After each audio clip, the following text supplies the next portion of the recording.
eu me voltarei contra ele e o eliminarei do meio do meu povo. Olha o peso do negócio. Verso 9. Se um homem amaldiçoar a seu pai ou a sua mãe, será morto. Basta amaldiçoar. Amaldiçoou a seu pai ou a sua mãe, o seu sangue cairá sobre ele. Se um homem adulterar com a mulher do seu próximo, será morto, adúltero e adúltera. Pedra em ambos. O homem que se deitar com a mulher do seu pai, terá descoberto a nudez do seu pai, serão mortos, ele e a mulher. Se o homem se deitar com a nora, serão mortos. Se também um homem se deitar com outro homem, como se fosse mulher, ambos praticaram coisa abominável, serão mortos. Se um homem tomar uma mulher e sua mãe, maldade é, serão queimados a fogo. Se também um homem se ajuntar com um animal, será morto. Transar com o totó, com o cachorrinho, com a cabrita, com a vaquinha, mortos. Se uma mulher se chegar a algum animal e se ajuntar com ele, matarás assim a mulher como um animal. Se um homem tomar a sua irmã, filha de seu pai ou filha da sua mãe, ainda que seja meia-irmã, e vir a nudez dela e ela vir a dele, torpeza é. Mesmo que não vão para a cama, se eles ficarem brincando de se masturbarem um ao outro, essa é uma iniquidade que leva a castigo e sentença. Se um homem se deitar com a mulher no tempo da enfermidade dela e lhe descobrir a nudez e a possuir, descobrindo a sua fonte, e ela descobrir a fonte do seu sangue, quando ela está menstruada, ambos serão eliminados do meio do povo. Também a nudez da irmã de tua mãe e da irmã de teu pai, da tua tia, não descobrirás. Também se um homem se deitar com a sua tia, descobriu a nudez do seu tio. Seu pecado sobre si levarão, morrerão sem filhos. Se um homem tomar a mulher de seu irmão, imundice é, descobriu a nudez do seu irmão, pegando a cunhada, ficarão sem filhos. E aí se prossegue, dizendo que não se poderia fazer nenhuma distinção em relação a nenhuma dessas coisas. E se vai adiante, falando agora dos sacerdotes, dizendo o seguinte: o sacerdote não se contaminará por causa do morto entre o seu povo, salvo por seu parente mais chegado. Ele não podia nem tocar no morto. Tinha que ser filho ou filha ou irmão. Ou também por sua irmã virgem, chegada a ele, que ainda não teve marido, pode contaminar-se. Ele, sendo homem principal entre o seu povo, não se contaminará, pois se profanaria. Não farão calva na sua cabeça, e não cortarão as extremidades da barba, nem ferirão a sua carne em razão da dor. São todos santos de Deus. Não tomarão mulher prostituta ou mulher desonrada, nem tomarão mulher repudiada de seu marido, pois o sacerdócio é santo a seu Deus. Portanto, consagrarás tudo a Deus e santo serás. Se a filha de um sacerdote se desonra, prostituindo-se, profana seu pai, com fogo será queimada. Imagina só isso aplicado a filho e filha de pastor. O que ia sobrar, né? Verso 13. O sacerdote tomará por sua mulher uma virgem. Os pastores ficam achando que são sacerdotes, só pode casar com virgenzinha. se for andar na lei. Viúva, ou repudiada, ou desonrada, ou prostituta, estas não tomarás, mas virgem do seu povo tomará para ser sua mulher. E aí prossegue, e vai dizendo que ninguém dos seus descendentes, nas suas gerações, em quem houver algum defeito físico, se chegará para participar da mesa de Deus. Pois nenhum homem em quem houver defeito se chegará, como homem cego ou coxo, de rosto mutilado, desproporcionado, o homem que tiver o pé quebrado, ou mão quebrada, ou que tenha corcunda, ou seja, anão, ou tiver os olhos marcados, ou sarna, ou impinges, ou que tiver testículo quebrado, não pode se aproximar da mesa do sacerdócio. Aí meu pai já tinha ficado fora dessa, todo mundo, né? Nenhum homem da descendência de Arão, em que haja qualquer defeito, se chegará para oferecer ofertas queimadas ao Senhor. Ele tem defeito físico. Não se chegará para oferecer pão ao seu Deus. Comerá o pão do seu Deus, tanto do Santíssimo como do Santo. Porém, até ao véu não entrará, nem se chegará ao altar, porque tem defeito. E assim se prossegue numa quantidade enorme de coisas que vão atingindo o leproso.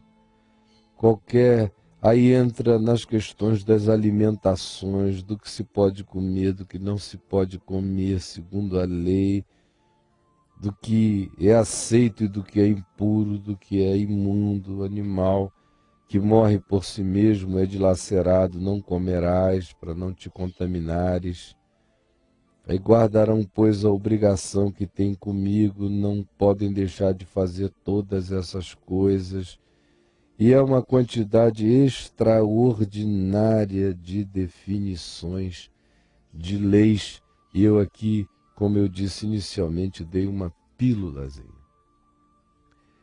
Paulo, conforme eu li em Romanos, no capítulo 3, disse que tudo que a lei diz, ela o diz aos que vivem na lei, para que se cale toda a boca e todo homem seja culpável perante Deus, visto que ninguém será justificado diante de Deus pelas obras da lei, pois todos pecaram e todos carecem igualmente da glória de Deus. Porque o preceito da lei era um só. Tu a observarás e por ela tu viverás, por ela tu serás salvo. Então quem queira ser salvo pela lei, como diz a Escritura, tem que obedecer todos os preceitos da lei, do lado de fora e na subjetividade do lado de dentro. Porque não basta apenas dizer do lado de fora eu faço assim. Porque Jesus indicou claramente que não basta não adulterar-se. Se no coração você tiver um desejo cobiçoso, embora você nunca o pratique, no coração você já realizou aquela coisa. E a lista é tão meticulosa e incumprível, tanto do lado de fora quanto do lado de dentro, porque ainda que do lado de fora eu não coma certas coisas, mas do lado de dentro eu as desejo, eu botei o banquete para dentro da minha alma, de modo que pela lei ninguém é salvo, ninguém é justificado diante de Deus, porque pela lei vem o pleno conhecimento do pecado. A lei apenas mostra como nós somos feitos de pulsões contrárias a tudo quanto seja determinação divina. Aí eu quero ler com você Colossenses, para você entender do que nós fomos libertos. Não para que se anule a verdade, a santidade e o bom senso.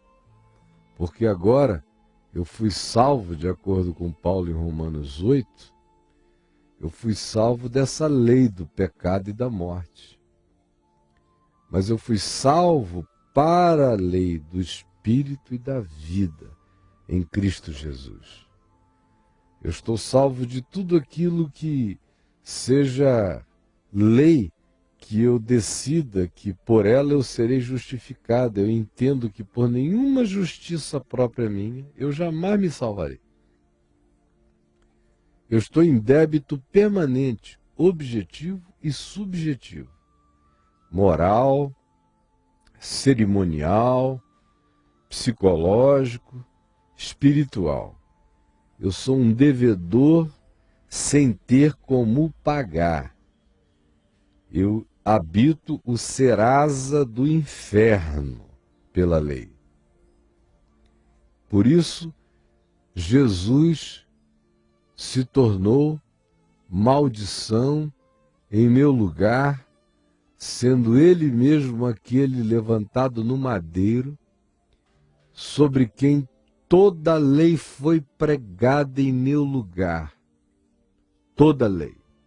Toda a lei. O que estava pregado em Jesus era a lista meticulosa da sentença de toda a humanidade, de cada ser humano, e particularmente da minha própria vida pregada nele. Todas as minhas transgressões, todas as minhas bilhões de transgressões, objetivas e subjetivas, estavam sobre ele na cruz. E ele se fez maldição em meu lugar. Ele recebeu a pedrada em meu lugar. Ele recebeu o fogo em meu lugar. Ele foi para o inferno em meu lugar. Ele recebeu a sentença toda que era minha em meu lugar.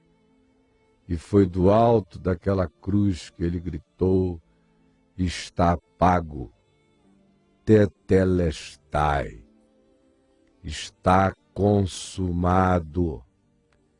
Quem crer já não tem dívida, está limpo e perdoado dos seus pecados para sempre. Essa é a justiça de Deus, que é segundo a lei e que em Cristo mata a lei como forma de salvação. Daí, eu agora e você também sermos salvos não mais por qualquer neurose de obediência à lei, mas exclusivamente pela fé no que Jesus fez por nós, nos libertando da maldição da lei. Porque a lei é boa, é santa e justa. Não tem nada que seja dito aqui que seja indigno. Tudo que está dito aqui é minimamente digno. Qualquer um de nós sabe que é minimamente digno, mas apesar de sabermos, a lei, como diz Paulo, estava enferma, porque o instrumento da sua mediação e da sua concreção e da sua expressão na história é a minha carne, é o meu corpo, é a minha alma dividida, esquizofrenizada, psicótica. E, portanto, como também diz Paulo em Romanos 7, sem o poder de obedecer, de modo que com a mente eu dou razão à lei está certa, eu não devo fazer isso. Mas eu encontro uma outra pulsão nos meus membros, dessa esquizofrenia essencial que nos habita. Com a cabeça eu digo a lei está certa, com as pulsões da alma, da carência e do desejo, eu quero tudo quanto eu digo que eu sei que não devo fazer. Então, em Cristo, ele se fez maldição em meu lugar, levou a maldição da lei sobre ele, matou a lei do pecado e da morte na cruz, e agora me chama a crer nele, a desenvolver o pendor na